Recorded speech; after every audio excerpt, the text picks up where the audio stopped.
everyone. Welcome to Life Interrupted. I'm Patricia Muller, and I have my co-podcaster here, Vicky Skinner. And we are going to be talking about the people that passed away last month, which was February. Yes, February.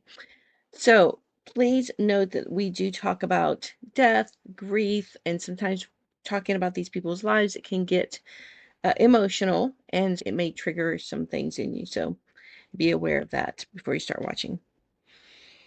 Okay, so Vicky, how are you doing?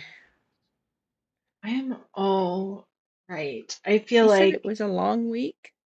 it has been the longest week. We got back from California on Tuesday, which was a crazy, very exhausting trip. And then every day someone needed us for something. And so we had a birthday party on Wednesday, we had church on Thursday, and now this on Friday. And tomorrow we have a party, and Sunday we've got church. And it was just been like bam, bam, bam. So it's just been a very, very long week. Looks like it. Okay. All right, so we're going to get started. And I have decided because there are sometimes a lot of really incredibly well-known people that pass away. And so what I've decided to do is just limit it to 7 people every month. So 5 people, and then your highlight and my highlight. Okay, that sounds good. Because Yeah, sometimes I feel like too, we don't get to dwell on someone. We don't get to really talk about them because we're just kind of moving and shaking. So I like that. yeah. And of course, then if there are a lot, it could go on forever. So, Sure, sure, sure. okay, so the first person we are talking about tonight is Robert Selden Duvall, born January 5th, 1931, and passed away February 15th, 2026. He was an American actor, filmmaker, and producer, best known for his roles in the later 20th century of Hollywood. Duvall began acting professionally on stage in 1952, performing in summer plays at the Gateway Playhouse in Bellport on Long Island until 1959, with a 1 year break serving in the U.S. Army. His stage debut was in its 1952 season when he played the pilot in Laughter in the Stars, an adaptation of The Little Prince, at what was then the Gateway Theater. His film debut was as Beau Radley in the critically acclaimed To Kill a Mockingbird, 1962. He had a very expansive acting career, starring in movies such as MASH, The Godfather, Apocalypse Now, The Natural, Lonesome Dove, The Apostle, Days of Thunder, Deep Impact, Sling Blade, Gone in 60 Seconds, 7 Days in Utopia, and my favorite of his, Secondhand Lions. He was married 4 times and had no children. His fourth wife, Luciana Pedraza, and he were married from 2005 until his passing. In 2001, Pedraza and Duvall founded the Robert Duvall Children's Fund to assist families in northern Argentina through the renovation of homes, schools, and medical facilities. They were also active supporters of Pro Mujer, a nonprofit organization dedicated to helping some of the Latin America's poorest women, with their efforts focused on Pedraza's home region in the Argentine Northwest. Duvall died at his farm in Middleburg, Virginia on February 15th, 2026, at the age of 95. I immediately went, because I'm like in my head, as soon as I see his face, I think of Secondhand Lions. Because that was Right. probably the first thing that I really like actively saw him in. But then Boo Radley into Kill a Mockingbird. My brain just went.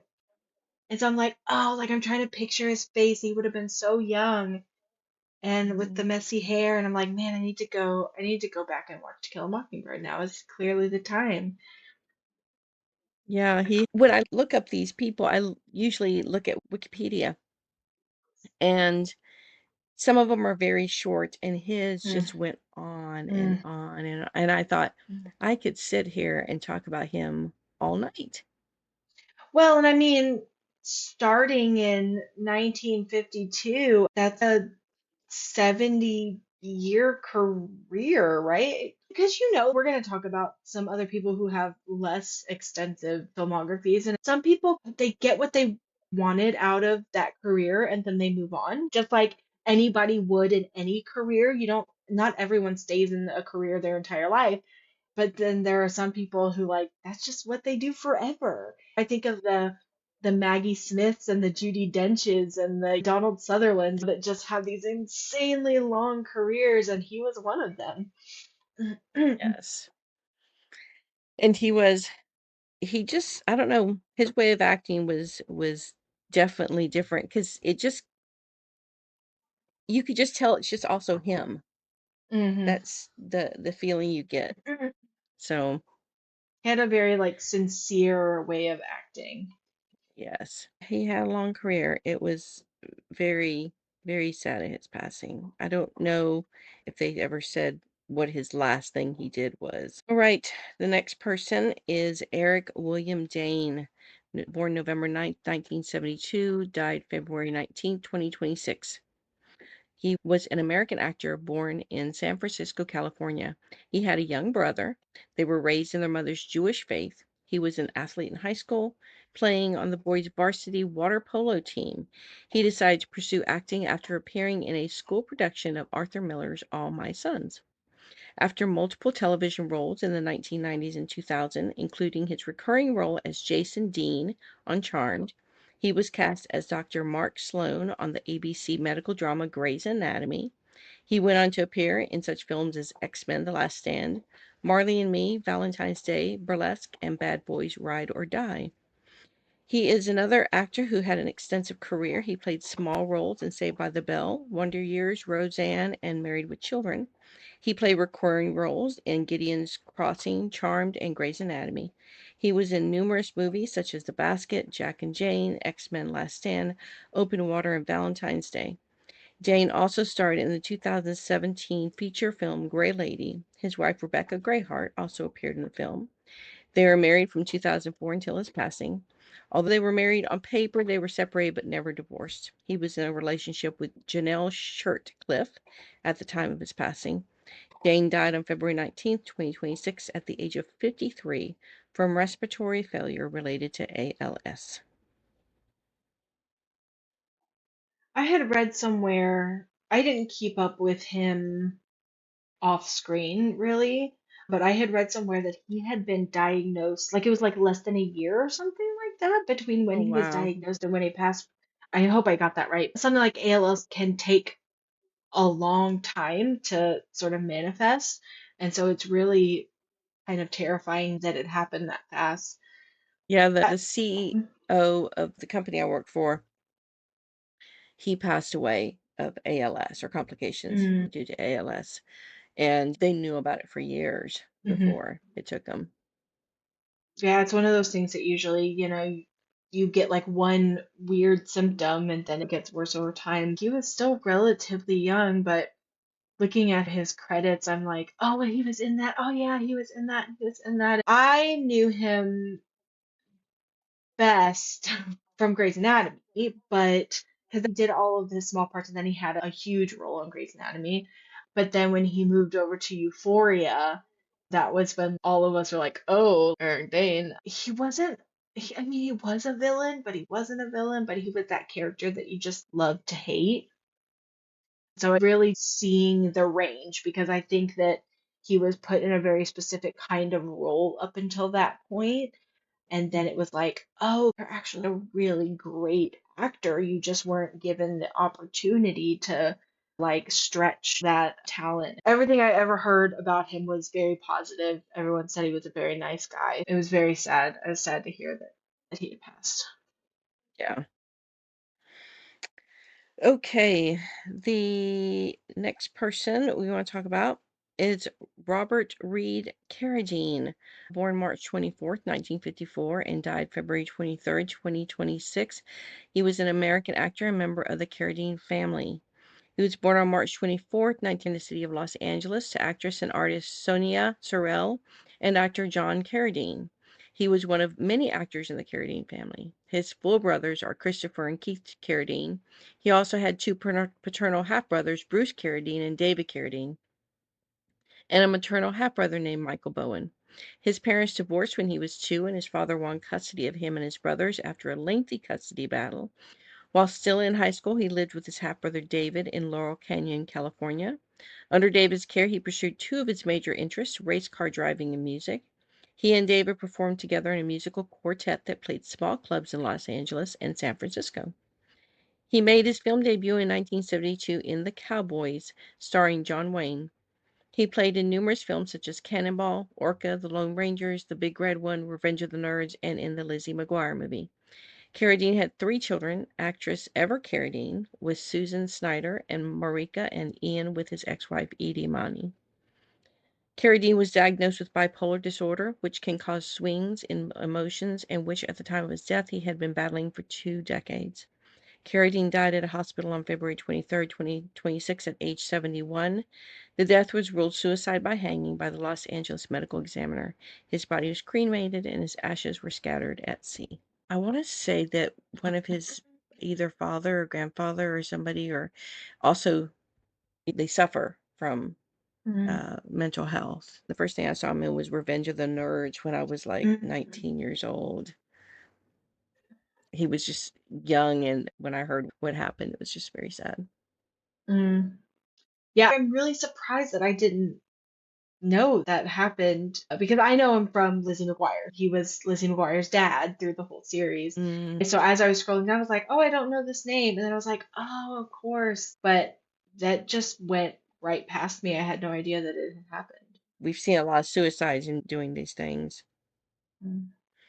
The next person is Lauren Ann Chapin. She was born May 23rd, 1945, died on February 24th, 2026. She was an American actress born in Los Angeles. She wrote in her memoir that she was abused by her father from the age of 4 through 10, and then again as a teen when she lived with him and his new family.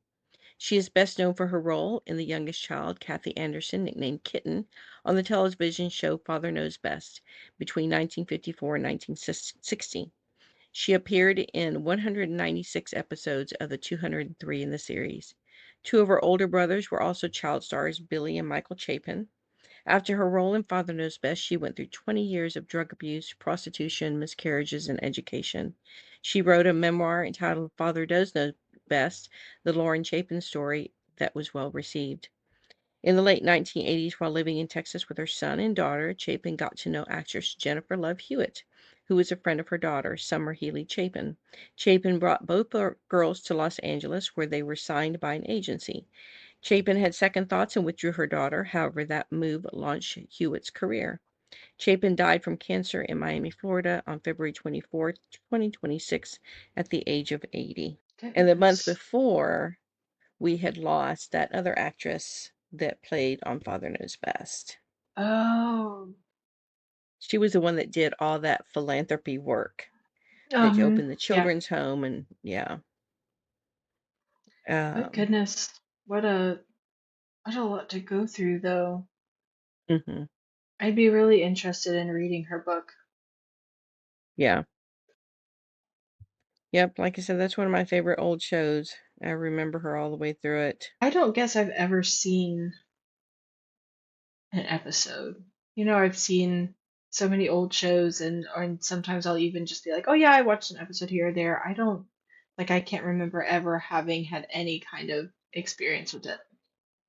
I think one of the things that I loved about that show is that it didn't end on a beautiful, happy, great note. The show took a really dark turn toward the end, but they were dealing with their daughter wanting to go off to college, and she was scared and she didn't know what to do. It showed some of that teenage rebellion and stuff, like, in a serious way, and I thought that was very brave. I haven't read anything about it, but I thought that was very brave of the show to do that with such a type of show that's supposed to be, the all-American family, just perfect family, and things are solved in 30 minutes. And I love the show because of that. They also that was the show where I was watching it and thinking, and of course, back then they did a lot of perfect family looking shows. And that show, I would watch it and go, the mother would ask the kids to set the table, and the kid would set the table. And I thought, in my little child brain, I thought, this is what the perfect family looks like, setting the table. So that's why I taught you girls how to set the table. Because when I've gone to other friends' houses, I tell their kids to set the table. They're like, "What? What are you talking about?" So That's what I'm always trying to explain to Jeremy is that I grew up on these shows where everyone had these perfect houses. Like their houses were always very clean and organized. The first one that comes to mind is Friends, is that everything was always so spotless and perfect. And so in my head, I was like, oh, that's what adult life is, like having a perfectly clean and organized home. And so now, like when my house is not perfectly clean and organized, I get very frustrated, but we're so influenced by television. the next person we want to talk about is Neil Sedaka. Neil Sedaka, born March 13th, 1939, and passed away February 27th, 2026. He was an American singer, songwriter, and pianist born in Brooklyn, New York. Sedaka's paternal grandparents came to the United States from Istanbul in 1910.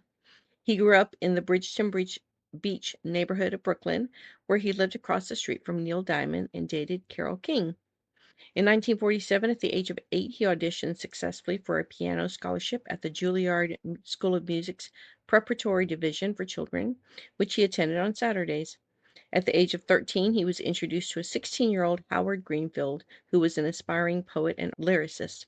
They wrote songs together until the British invasion, which took music in a whole different direction than what they were writing.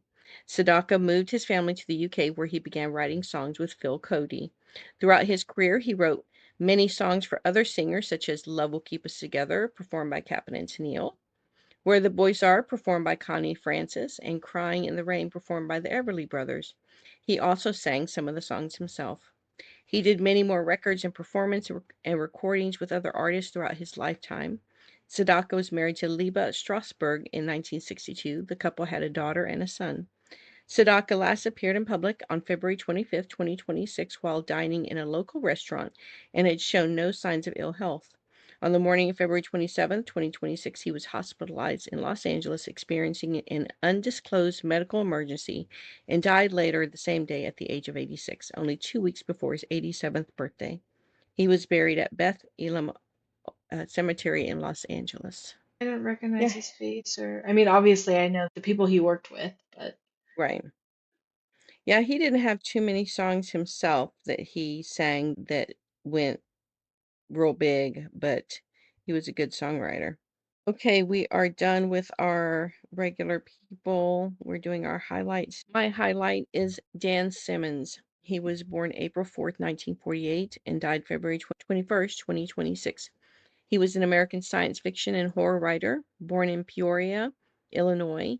Simmons started writing stories as a child with the goal of mesmerizing his audience with his storytelling.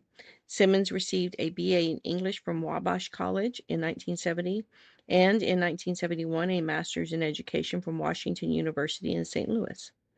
His first published work was The River Styx Runs Upstream in Twilight Zone magazine. He was picked up by an agent and published Song of Kali in 1985. He taught elementary education until 1989. He wrote mainly horror in his early years and then concentrated on science fiction before moving into the historical fiction with his books The Terror, Abominable, and Drood. The Terror was turned into a 10-part miniseries starring Jared Harris, Tobias Menzies, and Syrian Hines. Don't look this up on IMDb because they have The Terror by Dan Simmons and The Terror Infamy mixed up. So, totally different. Some of his other works are still showing in development, such as Ilium and Olympus since 2004, Drood, which was supposed to be directed by Guillermo del Toro since 2008, and Hyperion and the Fall of Hyperion to be directed by Scott Dickerson since 2009. He won many awards for his books. He died from complications of a stroke in Longmont, Colorado on 2/21/2026 at the age of 77. It's funny because when I was writing this, I looked it up on Internet Movie Database and it showed the copy of The Terror, and then it had another different thing beside it, and then the video for The Terror Infamy, which is some Japanese movie. And I'm looking at this, typing this up, and Jared Harris was in it, Tobias Menzies, and George Takei. And I went, George Takei wasn't in The Terror? What? That's when I was like, what is going on? And I tried to send a message to IMDb, but I Um, guess you do the edits or something I have no because idea. it was too complicated for me to figure out. And I was like, just don't look this up because you're going to get conflicting stuff about it. Well, and I think that's so ironic because you remember, I mean, I know you remember, you have the Dan Simmons book, right, with the wrong cover on it. And it's like, what Mhm. is this? The eternal mix up of Dan Simmons' work. But Because I wish I'd gotten that book down. I think it's interesting that the terror, because of course, like I end up in circles with people talking about it because Tobias is my favorite, is very far reaching. Because I've always known about the terror because of you, right? And so when the show came out, I knew about it because of you. And so it was like, oh, sure, I know about this sort of like niche show because of, and it must be like a UK, like it must have been a UK done in the UK because Tobias and Kieran and Jared, like they're all English, and I'm That's wondering true. if it was like a BBC or something like that. I can't remember who originally did it. It's interesting to me because, of course, I sat in and watched it the second it was available because I wanted to see Tobias. And I love Jared Harris and Kieran Hines too. Then I sort of like hear it kind of trickled down into other parts of the world. And I just think that's really cool because it's the kind of show that could have very easily gotten lost, and it didn't. It did really well, and it's still streaming and it's still finding new audiences, which I think is really exciting for his legacy. Right. And I know how production companies work, I know how movies work. I know that sometimes things get greenlit and then never come to fruition or Right. whatever. And so I'm very sad to hear that there could have potentially been a Dan Simmons, Guillermo del Toro, you know, that didn't happen because I mean it's Guillermo del Toro, and so it's like that could have been amazing, and they probably are never going to get it, which is They're quite a still bummer. showing is Drood was the final book that Charles Dickens? Edwin Drood, yeah, Edwin that was Drood. Dickens, Yes. yeah. Okay. Yeah, so that was his I have to fact. unfinished.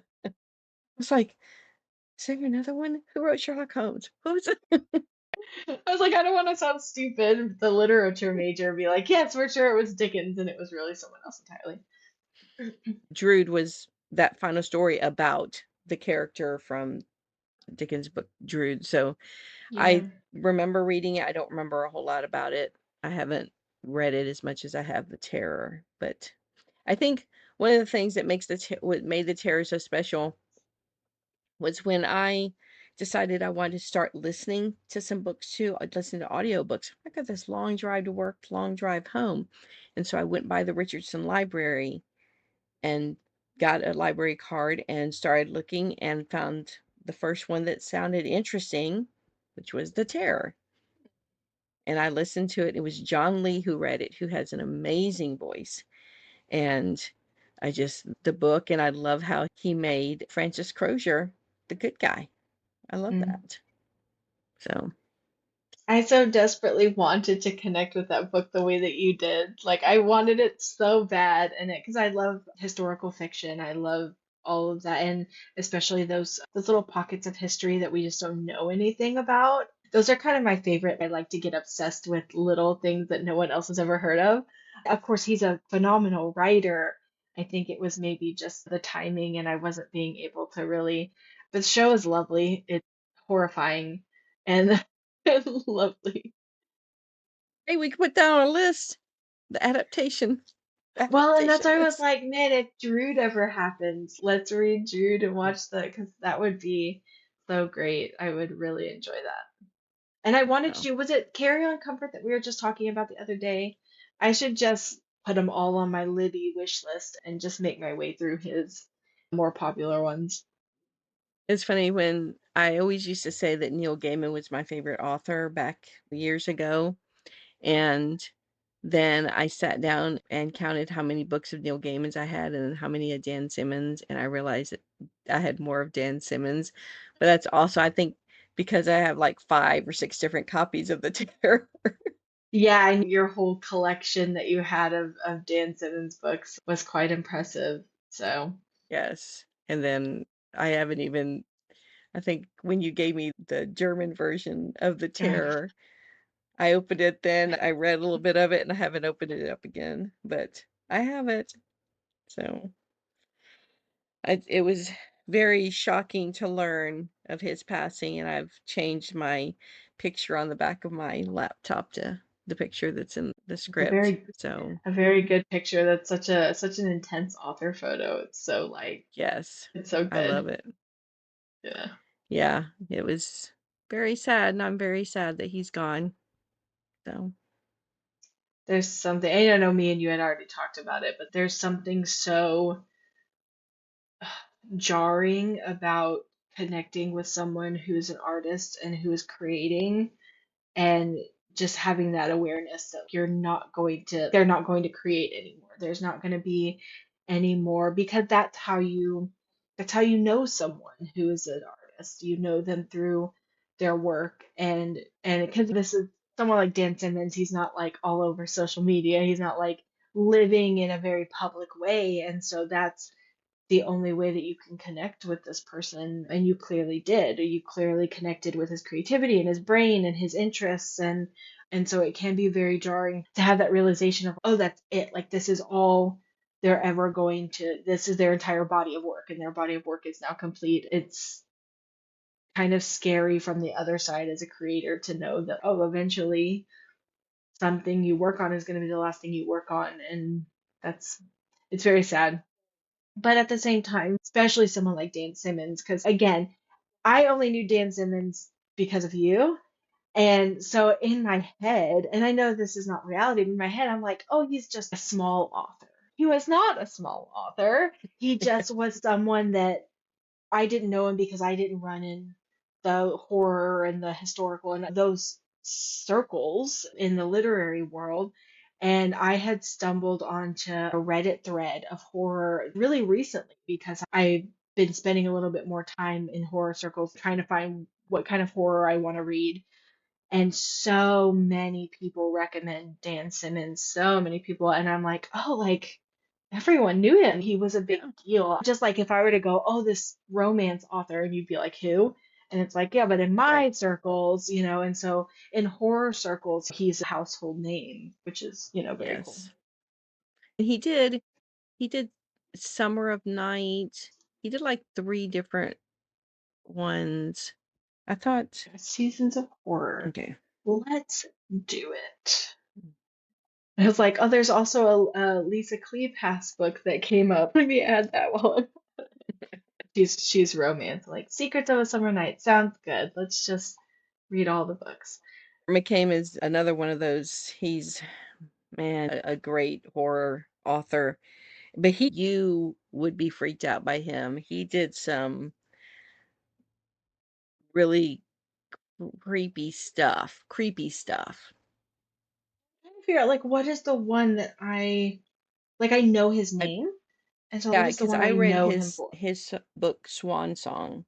His picture on his author photo on Goodreads is very ridiculous. Okay, well, I'm just gonna read some books. When you get ready to read Summer of Night, you let me know. I'll read it with you.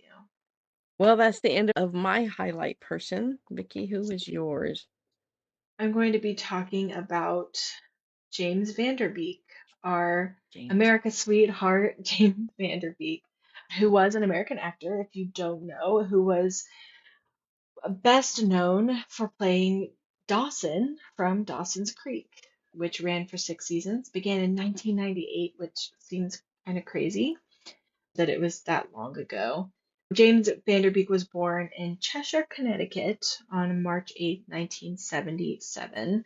He went to Drew University, but dropped out. I had read somewhere he was an English major, which I thought was actually really interesting because he was also like vocal about being dyslexic. Everyone who I know who is dyslexic usually avoids reading and writing because it can be complicated, but he was an English major. He fell in love with acting, and so he dropped out and moved on.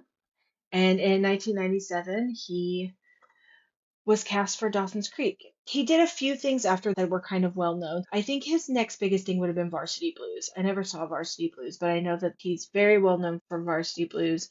He did small roles in Texas Rangers, Scary Movie, and Jay and Silent Bob Strike Back, which I never got around to seeing Jay and Silent Bob Strike Back. So I need to. I saw Clerks, but then I never saw that, so I need to see it. He was a really good sport, and that he would often play himself in comedies. He was iconic because Dawson was kind of a serious character that no one could take seriously. He just kind of became a parody character a lot. I didn't see Dawson's Creek as a I was a little too young for Dawson's Creek, just a little bit. Christy, my oldest sister, was a very into Dawson's Creek, loved James Vanderbeek. So I didn't see it until, gosh, was it during COVID? It might have been during lockdown that I watched it. So this was just a few years ago. His character is insufferable. And I'm like, how was this our heartthrob of the 90s? Like, oh my gosh, he was terrible. Anyway, moving on. And then Seen the show. it's just like any other teen drama of the Hmm. time. It's just about relationships and about them finding themselves and everything, but it was a different time. So we were Right. forgiving these characters for things that we wouldn't forgive them for now. And Dawson is just the whiniest character that had ever existed. And I'm like, how did anybody watch this live and make this their whole personality?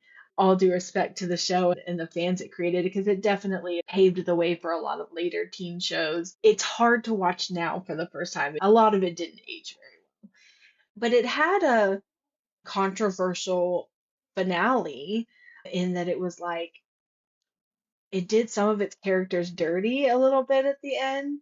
And it was also, oh, that was the way you were going to go with that. Okay. It was really interesting, but it was one of those nobody knew, like, was she going to choose Dawson or Pacey? And it was like a big deal, and it was the big reveal of who she ends up with. And it's very interesting. I could see it being very thrilling at the time.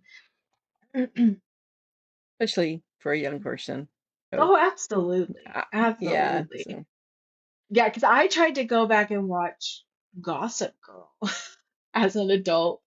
And who, buddy, who was letting us watch these shows as teenagers? Oh, that was you. That was you. You were letting. Okay. some of them you are watching without my permission. I Okay. do remember you recommending very strongly that I not watch Gossip Girl after one very controversial episode, but I did it anyway, so. Yeah, I don't remember. All right. So in 2002, he played in The Rules of Attraction, which I never saw, but again, was like he only had a small handful of very big roles, and that was one of his last leading roles. He actually did a lot of stage work in his early career and then sort of later after Dawson, which I was really surprised by. I didn't know any of that, but he kind of got his start when he was in college on the stage, and then I guess he really enjoyed it because he went on to do it later. He married Heather McComb in 2003 and then was divorced in 2010, but then later married Kimberly Brook in 2010, and then they were together until he passed, and they have 6 children, which they were known for their big family and their 6 children. So the whole family moved from California to a farm in Texas in 2020. I remember when that happened. I remember them announcing that. He was on, and I knew all of this because of my best friend Megan, who watches Dancing with the Stars, and now I watch it, but I didn't at the time. But he was on Dancing with the Stars in 2019. I was just reading up about this again a little bit ago because I was like, oh yeah, she did mention that he was on Dancing with the Stars. So he had made it all the way to the semifinals. And I think he was kind of expected to go all the way, if not win. And then his wife had a miscarriage. And I believe just what from Megan told me that everyone kind of thought that he had, because he got eliminated that round, and everyone was really surprised that he got eliminated. And they thought maybe he had asked to go home and that they set it up so that he was eliminated because of everything that was going on at home. I don't know if that's confirmed at all. I couldn't find any evidence of it, but I think it was like a suspicion. Wow. So in 2024, he revealed that he was diagnosed with stage 3 colorectal cancer. I remember when that happened too, and the way that he kind of had taken a step back from everything. And then he died of that cancer and when he was 49, very young. It's really interesting because I did grow up knowing who he was because of Dawson's Creek. He was an icon. Everyone knew who James Vanderbeek was, even if you didn't watch Dawson's Creek. I didn't really know anything about him until TikTok came into popularity and social media became a thing. And then he came across my feed one day, and I was like, oh, this guy just seems really like genuine and funny and sweet. And he would make videos of him and his kids. And so I was like, oh, I'm just going to follow this guy. It's James Vanderbeek. Like, why not? And just really came to like him as a person, even not really knowing anything about him as an actor. And he very clearly adored his family, and they all just seemed to really genuinely like each other. It was very sad, but it wasn't a surprise though. Everyone knew that it was coming, and he had done videos and interviews and things closer to the end, and of course had lost a lot of weight and just looked in such ill health. And so it wasn't a surprise, it was more like, oh, okay, it's happened. I hope that his family is, all right, and that they've had time to sort of be at peace with what's happened. But such a big beautiful family, it's very sad. I knew his face. That's Mm, it. If I've seen him in something, I couldn't tell you. I'd have to go back and watch it. I'd heard some of the shows that he was in, but that's all I knew about him. yeah, I think you would have liked him. And he was, as far as I know, he was a Christian, and he was a good husband and a good dad and just a genuinely good guy. All right. Well, that's all we have for you this month. Sadly, it was filled with people that are leaving a lasting legacy on the silver screen or music. We will be back next month, hopefully with nothing to talk about, but I know we do already. So, Yes, I mean, unfortunately. yeah, people pass. So, all right. Well, thank you very much for joining us, and we will see you next month. Bye.